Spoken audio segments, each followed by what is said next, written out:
kita bisa membayangkan sosok Kartini punya kegundahan dalam hal ini. Bayangkan kita hari ini juga sebenarnya banyak juga kita yang beragama tidak paham beragama, tapi tidak ada kegundahan sama sekali dalam diri kita. Kita membaca Al-Quran tidak paham isinya, tapi tidak ada kegundahan sama sekali dalam diri kita.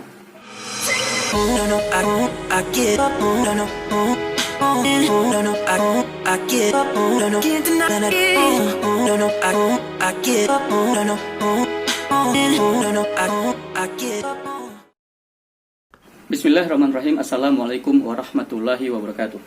Alhamdulillah, amsaina binikmatil imani wal islam, wassalatu wassalamu ala khairil anam, nabiina Muhammad sallallahu alaihi wasallam, wa ala alihi wa ashabihi wa man tabi'ahum bi ihsan ila yaumiddin, amma ba'd. Saudara semuanya yang dimuliakan Allah, kita pada hari ini bertepatan dengan tanggal 21 April, di mana bangsa Indonesia dari tahun ke tahun menjadikan tanggal 21 April sebagai momentum untuk kemudian mengenang perjuangan, pengorbanan, dan semua apa yang telah diwariskan dari seorang yang bernama Kartini. Bahwa hari ini sebagai hari lahir Kartini dan kemudian dijadikan momentum untuk kita mengingat-ingat sesungguhnya apa yang telah dilakukan oleh Kartini dan kemudian mengantarkan bangsa ini pada kemerdekaannya. Bahwa Kartini adalah sosok yang kemudian punya keberanian. Dengan keberaniannya dia melawan penjajahan, melawan diskriminasi, melawan keterbatasan, melawan semua bentuk-bentuk kezaliman yang dialami oleh bangsa Indonesia. Ia adalah sosok perempuan, mewakili kaum Hawa, mewakili bangsanya, dan kemudian menumbuhkan semangat-semangat perjuangan di banyak kalangan dari bangsa ini. Dan di antara karya fenomenal yang kemudian bisa kita wariskan, bahwa satu hal yang kemudian kita tangkap dari sejarah hidup Kartini adalah keberaniannya dan kegigihannya menyuarakan kebenaran, menyuarakan kegundahan, menyuarakan keinginan meskipun dalam keterbatasannya, dan ketika itu semua itu dirangkai dalam satu sarana yang berupa surat. Beliau secara rutin menyurati sahabat-sahabatnya, menyurati kenalan-kenalannya di banyak tempat bahkan di luar negeri untuk menyampaikan apa yang ia pikirkan, apa yang ia anggap sebagai suatu hak yang kemudian perlu untuk diwujudkan. Tentu apa yang tergambar dalam kehidupan Kartini, ya, bila kita membandingkan kondisi kita hari ini, tentu ini adalah suatu hal yang menjadi suatu keprihatinan bagi kita bila kemudian kelapangan sarana yang kita miliki hari ini membuat kita tidak seproduktif apa yang dilakukan oleh Kartini, tidak segigih apa yang dilakukan oleh Kartini. Bayangkan hari ini kita bisa berkirim pesan, bisa menyampaikan pikiran hanya dengan mengetikkan dan kemudian sampai ke tempat-tempat yang ingin kita tuju. Tetapi di masa Kartini semua itu harus kita dirangkainya dalam bentuk tulisan di kertas yang tidak mudah pula mendapatkan kertas-kertas di masa-masa penjajahan, ya. Dan kemudian harus dikirimkan dalam rentang waktu yang tidak juga singkat. Baiklah, kita akan pada kesempatan kali ini kita akan coba menyeksamai apa yang menjadi hal yang istimewa dari Kartini yang bisa kita ambil. Tentunya kita sebagai seorang muslim, bahwa Kartini, ya, tadi sampaikan kegigihannya menulis surat itu. Sepeninggal beliau, semua surat-surat yang pernah beliau kirimkan itu kemudian dikumpulkan oleh sahabatnya dan menjadi sebuah buku yang diberi judul Habis Gelap Terbitlah Terang.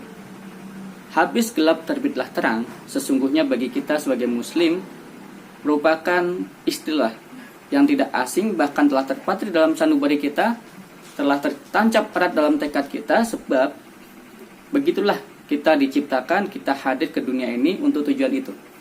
Untuk tujuan mengubah kegelapan menjadi cahaya, mengeluarkan orang-orang yang ada dalam kegelapan kepada cahaya. Dan nanti kita akan coba menyelami, ya, kira-kira pada hari ini kita sedang berada di bulan Ramadan, dan bulan Ramadan sebagai Syahrul Quran, sebagai bulan Al-Quran, tentunya ketika kita bertemu dengan momentum, ya, hari Kartini ini, kita mencoba untuk menggali warisan-warisan pelajaran dari beliau, ya. Kita juga berusaha untuk kemudian menautkan apa yang telah spirit yang telah berwariskan itu dengan spirit Al-Quran yang menjadi sumber utama inspirasi kita. Baik saudara sekalian, sebelum kita masuk ke situ, saya ingin membacakan beberapa surat yang mungkin ini menarik buat kita. Bahwa di antara sekian banyak suratnya ya, tentu kemudian ada mengusik perhatian kita adalah surat-surat yang kemudian menjadi kegundahan dia dalam beragama. Saya akan coba membacakan. Ya, misalkan ada suatu penggalan surat yang ditujukan pada sahabatnya Stella ya. Beliau mengatakan begini, "Aku pikir adalah gila orang diajar membaca tapi tidak diajar makna yang dibaca.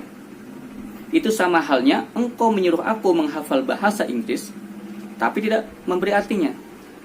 Aku pikir tidak jadi orang soleh pun tidak apa-apa asalkan jadi orang baik hati. Bukankah begitu Stella?" Nah, ini adalah penggalan yang sesungguhnya adalah kegundahan hatinya ketika dia belajar agama. Dia belajar Al-Quran, dia disuruh membaca Al-Quran, tetapi tidak paham maknanya.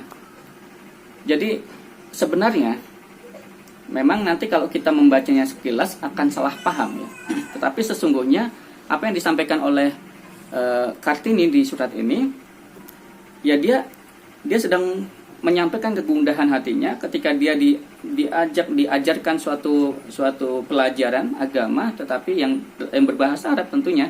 Al-Quran berbahasa Arab, tetapi kemudian dia tidak diajarkan maknanya, sehingga dia membaca tapi tidak paham apa gunanya. Nah, kita bisa membayangkan sosok Kartini punya kegundahan dalam hal ini. Bayangkan kita hari ini juga sebenarnya banyak juga kita yang beragama tidak paham beragama, tapi tidak ada kegundahan sama sekali dalam diri kita. Kita membaca Al-Quran tidak paham isinya, tapi tidak ada kegundahan sama sekali dalam diri kita. Kita ya membaca sesuatu tidak paham, tapi tidak ada kegundahan sama sekali dalam diri kita. Tentu kita harus malu pada Kartini ya. Sebab Kartini ketika dia mendapatkan dirinya tidak paham dengan apa yang dia pelajari, dia gundah. Karena itu sesuatu hal yang kemudian hampir-hampir tidak bermakna bagi dirinya. Untuk apa saya membaca Al-Quran dan saya tidak paham? Nah, memang kemudian ada kalimat ujungnya yang ini mungkin memancing kekritisan kita ya. Ketika beliau mengatakan, "Aku pikir tidak jadi orang soleh pun tidak apa-apa asalkan jadi orang baik hati." Tetapi kalimat ini muncul dari kegundahan itu. Artinya, ya sudah, kalau misalkan saya tidak bisa paham, ngapain saya belajar agama ya? Toh yang penting saya jadi orang baik. Ya. Tapi kita jangan berhenti di sini ya. Saya ingin kita semuanya memahami bahwa apa yang disampaikan tadi itu merupakan kegundahan Kartini, bahwa bagi dia kalau kita belajar sesuatu harus sampai pada pemahaman. Dan kita semuanya hari ini ya, ketika belajar apapun, belajar Al-Quran, sampailah pada pemahamannya. Jangan berpuas dengan hanya membaca. Jangan berpuas dengan hanya membaca bahasa Arabnya yang mungkin kita juga tidak paham artinya, atau hanya membaca artinya yang kemudian kita nggak paham maksudnya. Maka kita harus lanjutkan pada membaca tafsirnya, kemudian mengkajinya ya, menelaahnya dan sebagainya. Kemudian kita harus ingat pula bahwa Kartini ini dalam sebuah episode kehidupannya ya, di mana dia gundah dalam kehidupan beragamanya, kemudian dia bertemu dengan sosok kiai yang fenomenal, tokoh yang banyak melahirkan murid-murid menjadi tokoh-tokoh bangsa ini, yaitu Kiai Soleh Darat. Di mana kemudian beliau ingin banyak belajar dari Kiai Soleh Darat ini. Bahkan sampai pada suatu episode di mana kemudian ada suatu perbincangan di antaranya dengan Kiai Soleh Darat, di mana Kartini mempertanyakan kepada Kiai ini, kenapa Al-Quran dilarang untuk diterjemahkan ke dalam bahasa Jawa? Pertanyaan inilah yang kemudian memancing Kiai Soleh Darat untuk kemudian menerjemahkan Al-Quran ke dalam bahasa Jawa. Meskipun kemudian tidak tuntas ya, tetapi kemudian terjemahan ini yang kemudian disebut sebagai tafsir Faidur Rahman. Ya. Nah, jadi di sini kita paham ya, semangat ini harus kita hidupkan kembali dalam jiwa kita semuanya, bahwa kita ini kalau mau belajar sesuatu, dan memang kita wajib belajar itu, kita wajib belajar Al-Quran. Kita jangan berpuas diri dalam belajar itu hanya dengan membacanya saja. Nah, ketika dahulu Kartini memperjuangkan agar Al-Quran bisa diterjemahkan, sehingga dengan terjemahan itu bisa memberikan pemahaman yang lebih kepada masyarakat Jawa, maka hari ini kita juga mestinya dengan semangat yang telah beliau wariskan, ya di kalangan perempuan tentunya, untuk kemudian menghidupkan Al-Quran dalam majelis-majelis taklim, dalam kumpulan-kumpulan kaum perempuan, ya. Kemudian menyampaikan bukan hanya bacaannya. Misalkan Yasin bukan hanya bacaan Yasin, tetapi juga maknanya, kandungannya yang kemudian itu hidup dalam semangat spirit kehidupan sehari-harinya. Nah, saya akan coba membacakan juga surat yang lainnya ya, yang nanti kemudian ini bisa menjadi kesimpulan yang menarik dari sosok keislaman Kartini. Misalkan surat yang beliau kirim kepada Nyonya Van Kol, ya, tertanggal 21 Juli 1902. Jadi beliau mengatakan begini: saya bertekad dan berupaya memperbaiki citra Islam yang selama ini kerap menjadi sasaran fitnah. Nah, ini semangat satu ya. Kemudian lanjutannya, semoga kami mendapat rahmat, dapat bekerja membuat agama lain memandang Islam sebagai agama yang disukai. Bayangkan, Kartini punya tekad untuk kemudian memperbaiki citra Islam, ya, yang kerap menjadi sasaran fitnah. Kita hari ini Islam, ya memang dalam rentang banyak sepanjang zaman selalu akan punya musuh-musuhnya. Tapi hari ini kita mendapati Islam banyak difitnah, umat Islam banyak difitnah. Bila Kartini ada dalam kehidupan kita hari ini, maka Kartini akan memimpin perlawanan menghadapi para pemfitnah itu. Akan kemudian berusaha menjelaskan hingga citra Islam yang tadinya buruk menjadi baik, hingga citra Islam yang tadi dianggap sebagai agama yang cenderung tidak disukai menjadi agama yang disukai. Nah, jadi ini hal-hal yang semacam ini yang kemudian saya kira penting untuk kemudian kita hidupkan dalam semangat keberagamaan dan kehidupan berbangsa kita hari ini. Nah, saya akan menutup dengan kita coba beralih pada Al-Quran, ya. Bila tadi surat-surat dari Kartini, maka kita coba beralih pada surat-surat Allah, ya. Kalamullah, kalimat Allah yang terkumpul dalam Al-Quran. Bila kita membuka surat Al-Baqarah ayat 257, di situ ya itu adalah ayat, ya, setelah nanti kalau bagi masyarakat kita tentu sangat akrab dengan ayat kursi, yaitu dua ayat sebelumnya, ayat 255. Ya, ayat kursi adalah ayat yang menggambarkan tentang keagungan Allah, ya. Allahu la ilaha illa huwal hayyul qayyum. Dan selanjutnya menggambarkan tentang bahwa Allah itu maha hidup, maha kokoh, maha kuat, yang maha menguasai, maha berkehendak dan sebagainya. Nah, kemudian ya, saya akan bacakan dulu mungkin ayat kursi, ya. Allahu la ilaha illa huwal hayyul qayyum. La ta'khudhuhu sinatu wala naum.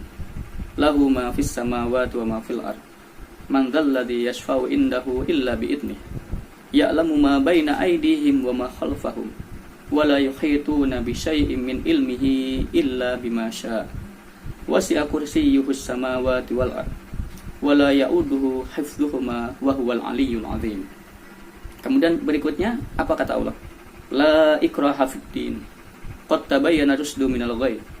Faman yakfur bit-taghuti wa yu'min billahi faqad istamsaka bil urwatil wuthqa lan fisama laha wallahu sami'un alim.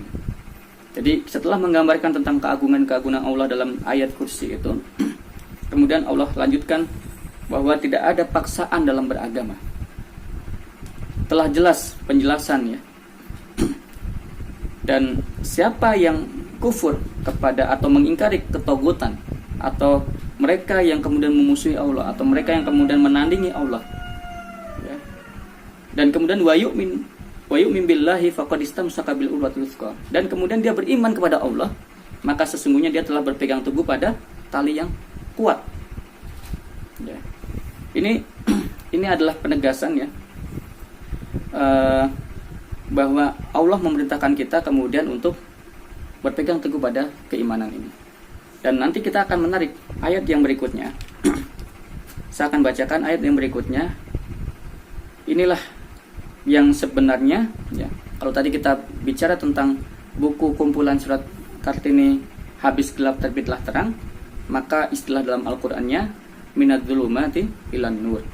Allah berfirman di sini, Allahu waliyul ladzina amanu. Ya, Allah lah yang menjadi wali, yang menjadi penopang, yang menjadi pelindung bagi orang-orang beriman.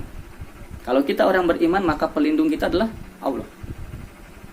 Itu harus kita yakini, bahwa yang bisa melindungi kita adalah Allah. Nah, bagaimana perlindungan Allah itu? Yukhrijuhum minadz-dzulumati ilan nur. Dengan mengeluarkan mereka dari kegelapan kepada cahaya. Jadi kita dilindungi oleh Allah dengan Allah mengeluarkan kita dari kegelapan menuju cahaya. Dari suatu hal yang suram menuju yang cerah. Nah, kemudian kata Allah apa?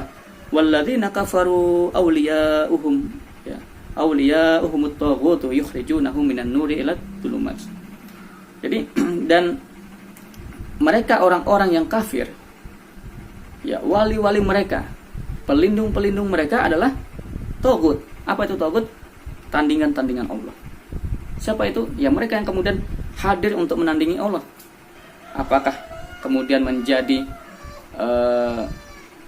seperti mana, ya, dengan kuasa Allah, seakan-akan mereka bisa menjamin kehidupan manusia, bisa mengabulkan doa-doa manusia, bisa melindungi dan sebagainya. Nah, tetapi apa yang mereka lakukan? Yukhrijunahum minan nuri ila dzulumat. Mereka mengeluarkan, ya, mereka dikeluarkan dari cahaya menuju kegelapan. Ulaika ashabun nar. Mereka adalah orang yang kekal di neraka. Hum fiha khalidun. Mereka akan kekal di sana. Mereka adalah penghuni neraka dan mereka akan kekal di sana. Lihat, perhatikan apa yang Allah sampaikan di situ, bahwa kerja-kerja minadz-dzulumat ilan nur, kerja-kerja habis gelap terbitlah terang adalah kerja-kerja orang beriman. Bahwa yang bisa mengeluarkan seseorang dari kegelapan kepada cahaya adalah Allah.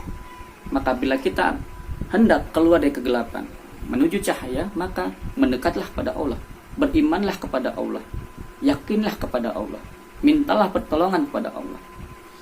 Dan cahaya ini, ya, tentu bisa bermakna macam-macam, ketenangan, ya, kedamaian, kebebasan, kemerdekaan, keharmonisan dan sebagainya. Dan tentu itu semua adalah mimpi-mimpi kita, sebagaimana mimpi-mimpi Kartini. Dan Kartini, sebagaimana tadi kita bahas, sosoknya yang begitu sungguh-sungguh dalam belajar, bahkan tidak cukup hanya dengan membaca, tapi harus paham akan apa yang ia baca. Yang kedua, sosoknya yang begitu teguh memegang agama ini sehingga bertekad untuk kemudian memperjuangkan, menghadapi para pemfitnah agama ini, dan semuanya dibingkai dalam semangat untuk mengeluarkan kaumnya, mengeluarkan bangsanya dari kegelapan penjajahan menuju cahaya kemerdekaan, dari kegelapan penindasan menuju cahaya kebebasan. Dan semua itu adalah pekerjaan dakwah. Dakwah bertugas untuk mengeluarkan orang dari kegelapan menuju cahaya. Mudah-mudahan ini bermanfaat, dan mudah-mudahan semangat ini dapat kita tanamkan dalam diri kita, dalam kehidupan kita, dalam masyarakat kita. Dan mudah-mudahan dengan semangat ini kita akan tetap bisa menjaga bangsa ini dalam kemerdekaannya. Kita akan tetap bisa menjaga agama ini dalam kemuliaannya. Dan kita semuanya mudah-mudahan termasuk menjadi bagian dari yang telah memperjuangkan kebenaran dalam kehidupan ini, dan Allah menerima kita sebagai orang-orang yang akan bisa dipersaksikan di sisinya nanti. Wallahu a'lam bishawab. Saya cukupkan, mudah-mudahan bermanfaat. Wabillahi taufik wal hidayah. Wassalamualaikum warahmatullahi wabarakatuh. No, no, I get up. No, no, no, no, I get up. No, no, can't deny that. No, no, I get up. No, no, no, I get up.